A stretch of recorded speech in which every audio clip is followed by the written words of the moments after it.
Hello beautiful people and welcome to this week's video. Since we're going back to school, I thought I'd share some insight on what tools and apps I use to help me through my university years and subjects to be more efficient and to get an overall better outcome. And I brought Blanche with me because there are a lot of things that I learned from her, and at the same time she's gonna show a slightly different way when she's using a touchscreen tablet while I use a non-touchscreen laptop. We'll be talking about 5 tools that we like to use for school. The first one is OneNote, which is a note-taking app. Then we'll be talking about bookmarks. After that, Google Calendar. Also, we'll be talking about how we use our agendas and how we organize our work folders. Okay. To begin with, OneNote. For those of you who don't know what OneNote is, it's a note-taking app and it's part of the Microsoft Office suite. So if you can access Word and Excel and Access, you can also access OneNote. And there are a few things I want to highlight about OneNote. So as soon as you open the OneNote app, that's what you're gonna see. If you go and press on this button, that's your notebook. It's called Jad's notebook in this case because my name's Jad.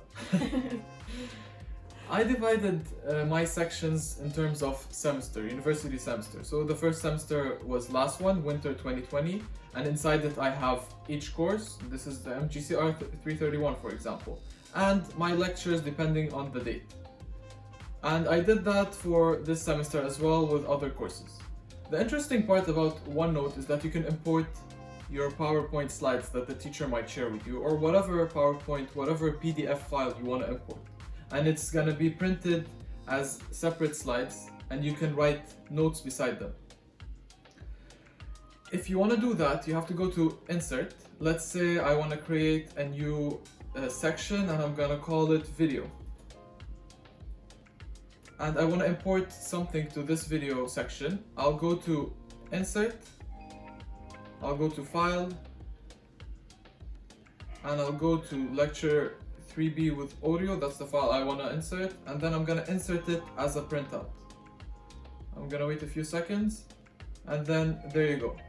And it was life-changing when I discovered this app. You can just print them out and write whatever your notes you want beside them. Blanche is gonna tell you more about that. Another useful feature that's unfortunately only exclusive to Windows that you can use on OneNote is screen snippets. So if you go on the sidebar on your Windows and you press on screen snip, you can take a screen snippet of whatever you want. For example, you have an ebook that you want to just take this diagram from. So you go to screen snippet and you choose it to be a square, let's say, and you just highlight it this way. And then it's gonna open on the side. If you press on it, you can just export it to OneNote.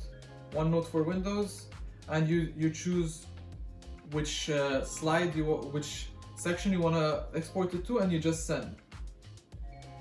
This way, you open OneNote, and it's right there.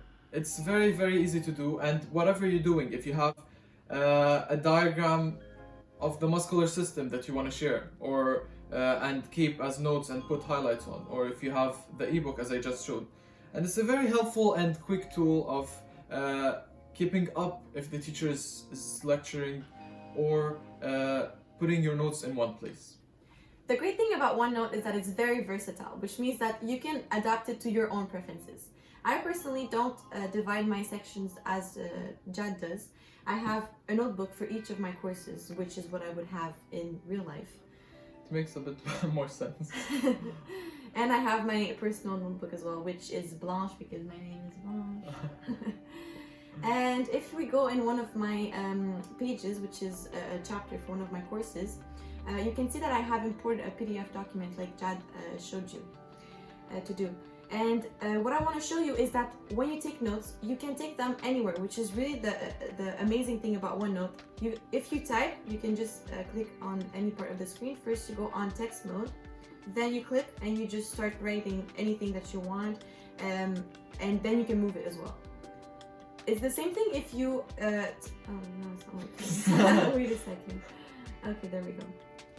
So it's the same thing if you are writing with a pencil on your tablet or touchscreen. you can just select your pencil, you can choose the color and the size, or the highlighter as well. And you can add notes anywhere on your document. Even if you don't have a document, you can just take handwritten notes and highlight just like this. If I want to highlight this here, and as you see, I've taken notes before. OneNote has a lot of features and we didn't show you all of them, of course. So if you are interested, you can go and play around with the app. You'll see that there are like a million things that you can do on it. And that's going to be all for OneNote. The second point we want to make is regarding bookmarks. And in this scenario, we're talking about website bookmarks, not actual handheld bookmarks.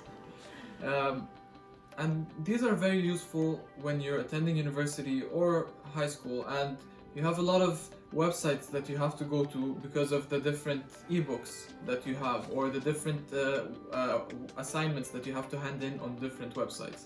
So having them as bookmarks and named bookmarks in a folder is very beneficial and just saves you a lot of time.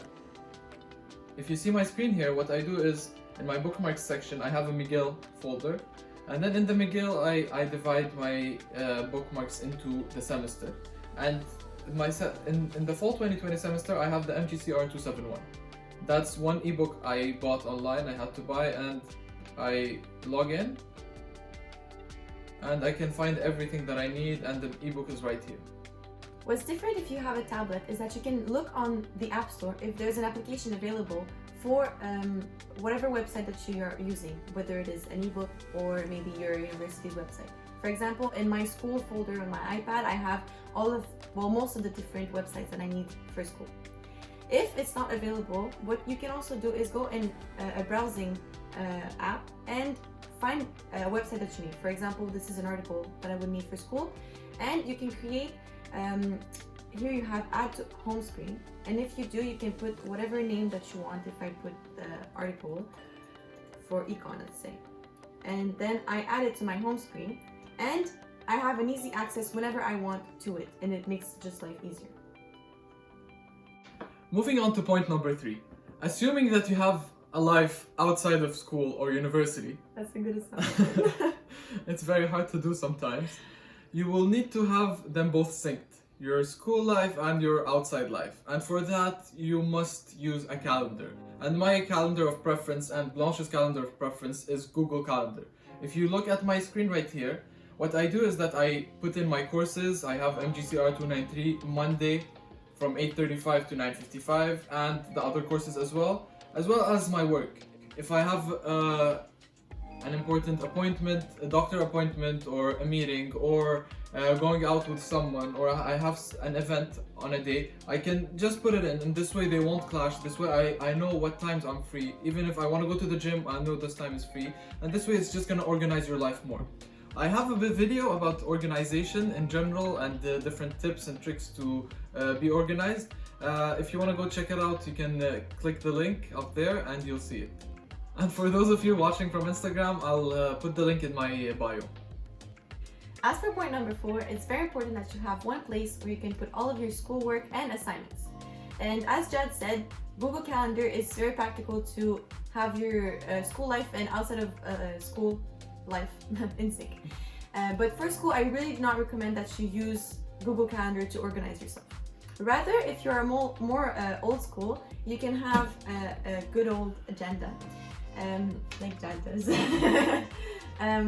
And what I recommend is that at the beginning of the semester, you put your classes for every week, and you put the important dates, such as exams, assignments that are due. And as you go along, you add your tasks and homework that you have to do on a weekly basis. Alternatively, if you wish to try an app on a tablet, I have one to recommend. I've started to use it this semester and I really like it because it has a lot of features that are essential to me to organize myself for school. Such as if you want... what's the app's name, by the way? It's iStudies Pro, if I pronounce it well. And what's great about it also is that it's free. So no more buying agendas. That's great. Yeah. So you can put all of your classes. As you can see here, I have my schedule, and since it's online, it's a bit different because I have arranged it myself. And you can put for each class what you will be seeing during that class. So for that class, it's overview, introduction, and outline. And you can add assignments So if you have an assignment that will be due on that day. And also you can see on the calendar, the monthly calendar on the right, that the dates where I have exams are in red. So it's very easy to spot where you have assignments, where you have exams. And you can see all of your assignments here as I'm showing to you, depending on whether you want to see it as per due date, per course, or per priority. So I'm a bit of an organization freak. I testify. And you can see that I went very much in depth. Like if you look at my assignments, there are a lot of things, 141 assignments. But it's because I write every single thing down and it's already written for the whole semester. But you really don't have to be as thorough as me. You can write what you need, really go with your preferences, and you can play around with the app as well as. That's what's fun about it, isn't it? Yeah. You can go in details as much as you want, or you can just keep it general. Exactly. And the main points of the semester. So as I said, with OneNote, there are a lot of features and I'm not going to cover all of them. So if you want to go and take a look and like experience what you can do, you'll see there's a lot. The fifth and final point we want to make is regarding file organization. And what I mean by that is where and how you store your files on your device, whatever the device is, so that you can go back later throughout the semester, or even the semesters after, or even at work, to find the assignments and the files that you need.